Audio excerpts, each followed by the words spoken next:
Hello दोस्तों, welcome back new horror कहानी। तो दोस्तों, हमारी आज की कहानी अबे की है। तो चलिए हम अबे की कहानी अबे के जुबानी ही सुनेंगे। हेलो दोस्तों, मेरा नाम अबे है। मुझे दिल्ली में रहते हुए तकरीबन 5 साल ही हुए हैं।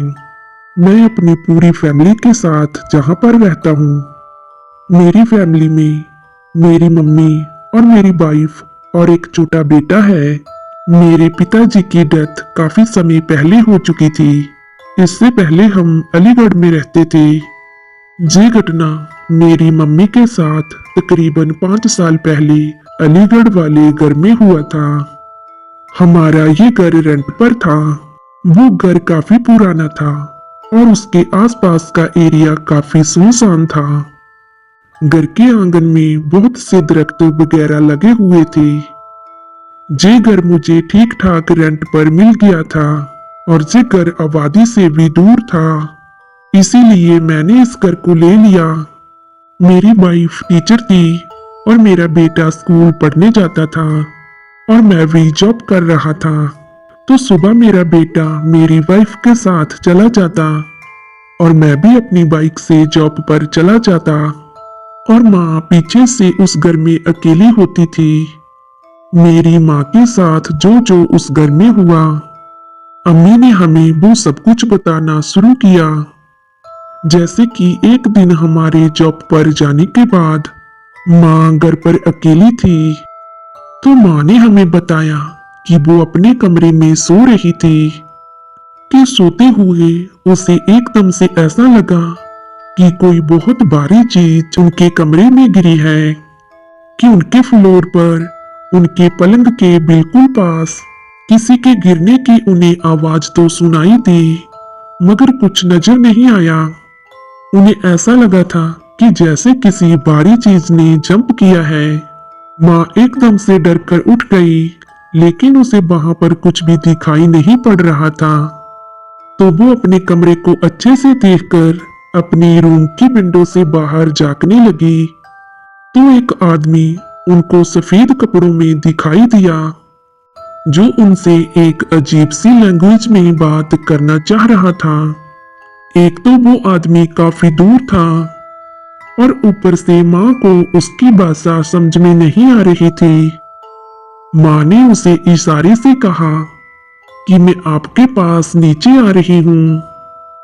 माँ उस आदमी को देखकर यह समझ रही थी कि शायद वो यहीं कहीं आसपास में रहता हो।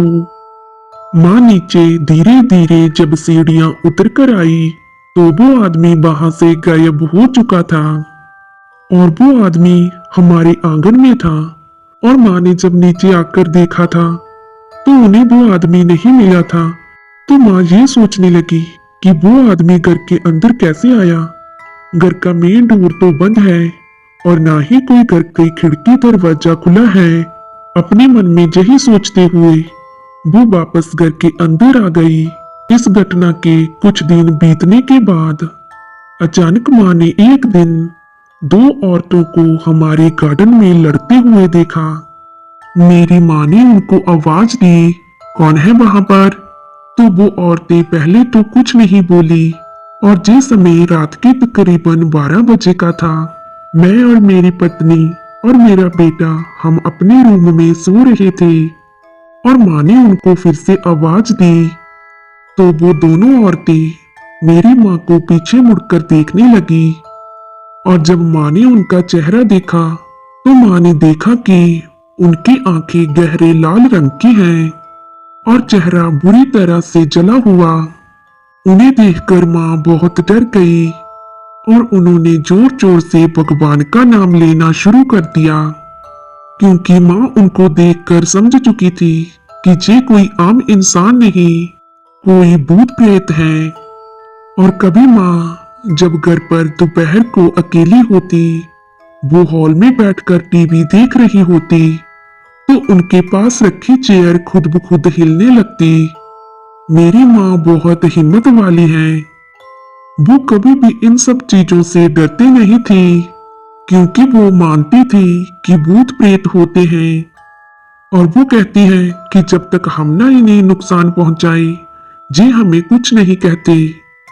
और साथ ही साथ माँ मुझे यह भी कहती थी कि जितनी जल्दी हो सके इस घर को छोड़ दो। ये घर हमारे लिए ठीक नहीं है। हमारे अलावा इस घर में कोई और भी रहता है। एक दिन मेरी वाइफ किसी काम की वजह से दूसरे शहर गई हुई थी और वो दूसरे दिन वापस आने वाली थी और उसी रात मेरी बेटी को प्यास लग गई और उसने मुझसे पानी मांगा। तो मैंने देखा कि मेरे कमरे में पानी नहीं था, तो मैं पानी लेने नीचे किचन में गया। तो किचन में जाकर मैंने देखा कि माँ पहले से ही पानी का जग और गिलास लेकर खड़ी थी और मुझसे कहने लगी कि तुम्हें पानी का जग चाहिए या फिर पानी का गिलास। तो मैंने माँ को किचन में देखते ही कहा कि इस समय तक तो आप सो जाती हैं, आज अभी तक आप क्यों जाग रही हैं? और मेरी माँ का मुंह मेरी तरफ नहीं था। मैं उन्हें किचन में देखकर हैरान था कि माँ इस टाइम किचन में क्या कर रही है।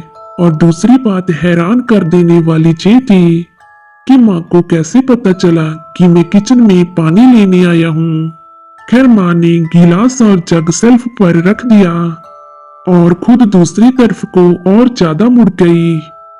वो किचन में कुछ काम कर रही थी। मैंने ध्यान नहीं दिया। मैंने जग और गिलास उठाया और माँ को कहने लगा कि माँ आप आराम कीजिए, सो जाइए, अभी काम करने का समय नहीं है, आप थक जाएंगे। अगर आपको किसी चीज की जरूरत हो तो मुझे बुला लेना। माँ से ये सब बातें कहकर मैं वापस से अपने बेटे के पास गया और रात के समय मेरे बेटे को प्यास लग जाती है। और जब मैं किचन से बाहर निकला तो मेरी नजर अचानक से माँ के रूम के दरवाजे पर पड़ी, जो मुझे हिलता हुआ नजर आ रहा था। मैं ये देखकर माँ के रूम की तरफ भागा, क्योंकि माँ तो किचन में थी, तो उनके रूम में कौन है। और जब मैंने रूम का दरवाजा खोलकर देखा तो मैंने जो देखा उसे देखते ही मेरे होश उड़ गए, क्योंकि मैंने देखा कि अम्मी तो अपने रूम में अपने पलंग पर सो रही थी और माँ के अलावा कोई नहीं था रूम में। और मैं जल्दी से नीचे किचन में आ गया तो मैंने देखा कि अब किचन में भी कोई नहीं था। इस हादसे से मैं बहुत डर गया था और फिर मुझे माँ की बताई हुई बातें याद आने लगी कि इस घर में हमारे अलावा भी कोई और रहता है। इस घटना ने मुझे भी इस बात पर सोचने के लिए मजबूर कर दिया कि हमें इस घर को छोड़ देना चाहिए। और उन्हीं दिनों मेरा जॉब से ट्रांसफर हो गया।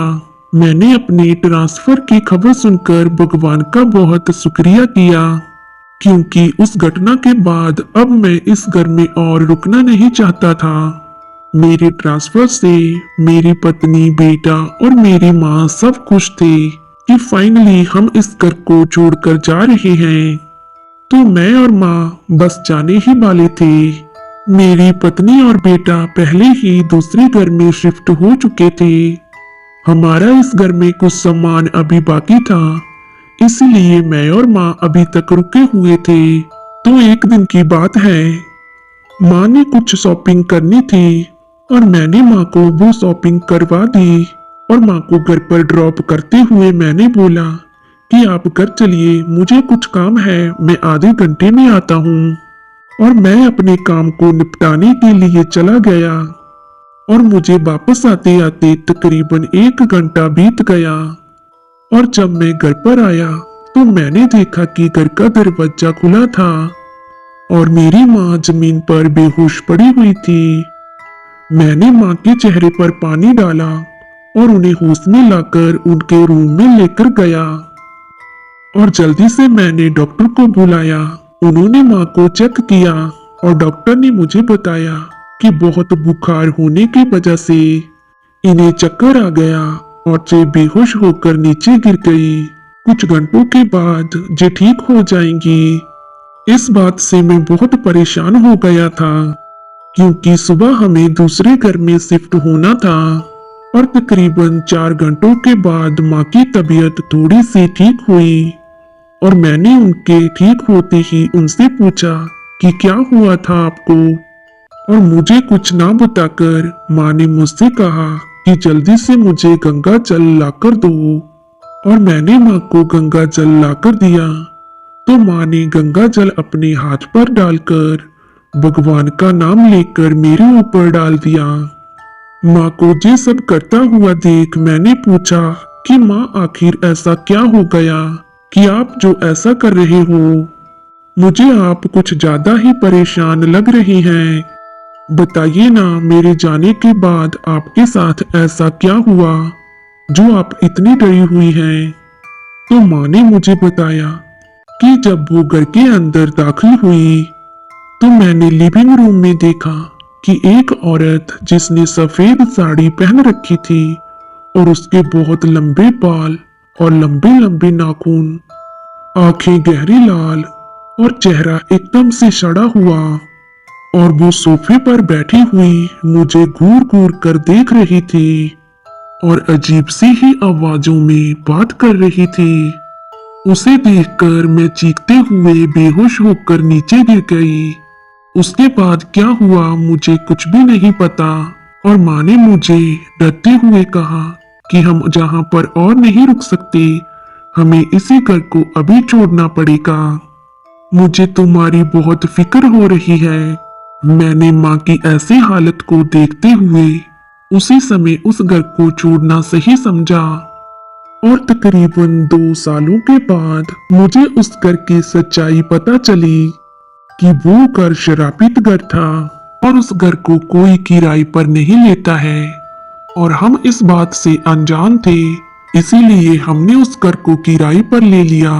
तो दोस्तों, आज की कहानी में बस इतना ही। अगर आपको हमारी आज की कहानी अच्छी लगी तो प्लीज वीडियो को लाइक शेयर जरूर कीजिए और हमें मोटिवेट करने के लिए एक प्यारा सा कमेंट जरूर किया कीजिए। तो चलिए दोस्तों, हम कल मिलेंगे आपसे एक और नई कहानी के साथ। और अगर आपने हमारे चैनल को अभी तक सब्सक्राइब नहीं किया है तो प्लीज जल्दी से जाकर सब्सक्राइब कर लीजिए।